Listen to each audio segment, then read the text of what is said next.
Magandang buwan mano ang buwan ng Abril sa panig ng Isiha Police matapos madakma ang isa sa most wanted person sa lungsod ng Cabanatuan nitong Lunes, ika-1 ng Abril taong kasalukuyan. Sa ulat ng opisina ni Cabanatuan City Acting Chief of Police sa Police Lieutenant Colonel Warles Ebitog na ipinarating sa tanggapan ni Police Colonel Richard V. Caballero, ang Provincial Director ng Lalawigan. Bandang alas 2 ng hapon, nagsagawa ng operasyon ang pinagsanib na elemento ng Cabanatuan PNP, katulong ang Rizal Police Station at iba't ibang unit ng pulisya.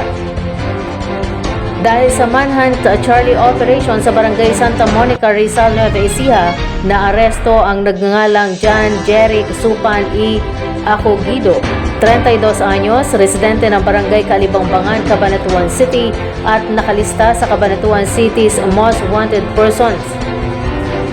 Si Supan ay napabilang sa Most Wanted list dahil sa 4 na bilang ng qualified theft na may kabuang inirekomendang piyansa na 212,000 pesos.